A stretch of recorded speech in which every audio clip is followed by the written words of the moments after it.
आपको पता है इतिहास कब बनता है या दोहराता है? जब किसी पागल का ईगो हर्ट होता है, उसका इंसल्ट होता है। नॉर्मल लोग तो दूसरों को नीचा दिखाकर अपना ईगो सेटिस्फाई कर लेते हैं, पर ये सिर्फ फिरे पागल लोग अपनी कामयाबी से सामने वाले का ईगो तोड़ते हैं। इंसल्ट एक ऐसी चीज है जो कभी ना कभी हर किसी की होती है, पर लाखों में एक आधी ऐसी शख्सियत निकलती है जो अपने इंसल्ट का बदला अपनी कामयाबी से लेता है।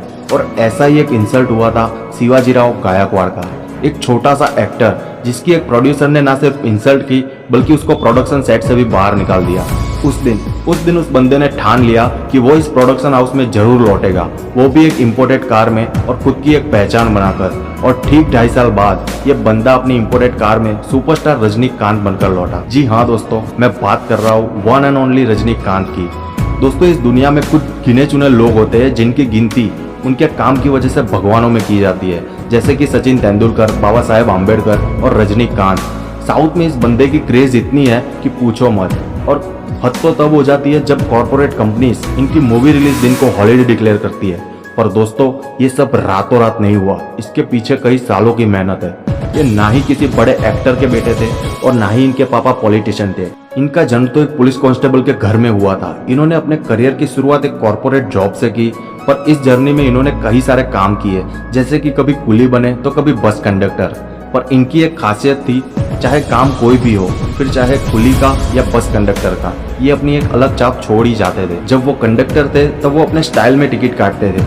किसी को बुलाना होता था तो अलग टाइप की सीटी मार के बुलाते थे, यानी कि उनका रुतबा, उनका स्टाइल यहाँ पर भी किसी सुपरस्टार से कम नहीं था। इसी वजह से वो लोगों में और बाकी कंडक्टर्स में काफी फेमस थे। ये बंदा एक्टिंग के लिए बचपन से पैशनेट था और इसीलिए बहुत अर्ली स्टेज में ही उन्होंने स्टेज प्लेस करना शुरू कर दिया। करीब 25 प्लेस करने के बाद उनके एक दोस्त ने उनका पैशन देखकर उनको फिल्मों में ट्राई करने को कहा। रजनीकांत ने सोचा, अभी तो यार मुझे बहुत कुछ सीखने की जरूरत है, और इसीलिए वो सब चीजें सीखने के लिए मद्रास के कोचिंग इंस्टीट्यूट को ज्वाइन किया। इसके बाद कड़ी मेहनत और स्ट्रगल के बाद उनको पहला ब्रेक मिला फिल्म अपूर्वा रागनगल से। दोस्तों, आपके दिमाग में एक सवाल आया होगा कि यार इस बंदे का नाम तो शिवाजीराव गायकवाड़ है, तो इसका नाम रजनीकांत कैसे पड़ा? एक्चुअली इसके पीछे भी एक कहानी है। इनके पहले फिल्म के टाइम पर शिवाजी गणेशन नाम के एक फेमस एक्टर थे और रजनीकांत का भी नाम शिवाजी होने की वजह से वो कोलाइड हो रहा था। इसलिए उनके फिल्म के डायरेक्टर के भालचंद्र जी ने खुद की एक सुपरहिट मूवी मेजर चंद्रकांता से उसके लीड कैरेक्टर का नाम उठाकर शिवाजीराव गायकवाड़ कर दिया।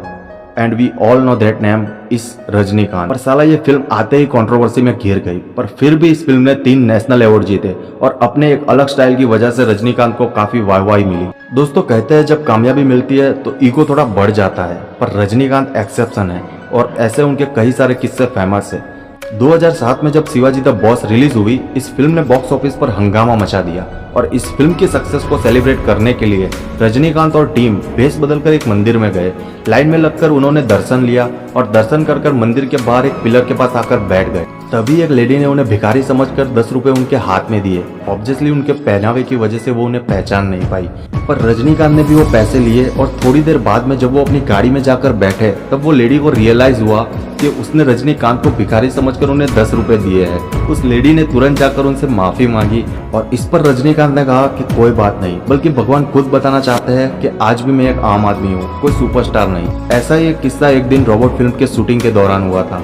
जब शूटिंग देखने आए एक बंदे ने खुद रजनीकांत से ही पूछ लिया कि इस फिल्म में हीरो कौन है। दोस्तों, एक ऐसा वक्त था जब रजनीकांत जैकी चैन के बाद एशिया के हाईएस्ट पेड एक्टर थे। इनकी खासियत ये थी कि इनकी कोई फिल्म फ्लॉप हो जाए और प्रोड्यूसर को लॉस झेलना पड़े तो ये अपनी सारी फीस वापस लौटा देते थे। ये बंदा सिर्फ फिल्मों में ही नहीं बल्कि रियल लाइफ में भी हीरो है। इसका एक किस्सा ऐसा है कि रजनीकांत ने इलेक्शन में एक पॉलिटिकल पार्टी को सपोर्ट किया। तब ऑपोजिशन पार्टी की जो नेता थी वो भी एक एक्टर थी। उन्होंने प्रचार के दौरान रजनीकांत की काफी बुराई की। अब भला रजनीकांत को कौन हरा सकता है? उनकी पार्टी तो इलेक्शन जीत गई, इसके बाद ऑपोजिशन पार्टी की उस एक्टर को कहीं पर भी काम मिलना बंद हो गया, क्योंकि यार जाहिर सी बात है कि रजनीकांत को लोग भगवान मानते हैं और ये मोहतरमा बुराई करेगी तो कौन सुने। इन सब के बावजूद रजनीकांत ने खुद उसको अपनी अगली फिल्म में मौका देकर ये साबित कर दिया कि वो किसी भगवान से कम नहीं। दोस्तों, जिंदगी ईसीजी मशीन के जैसी है, कभी ऊपर तो कभी नीचे। रजनीकांत ने जब खुद का प्रोडक्शन हाउस खोला तो शुरुआती कई फिल्में सुपर फ्लॉप हुई। इसीलिए उन्होंने फिल्म इंडस्ट्री से रिटायर्ड होकर पॉलिटिशियन ज्वाइन करने का सोचा, पर अपने करीबी लोगों की सलाह मानकर ये वापस एक नए जोश के साथ फिल्मों में आ गए।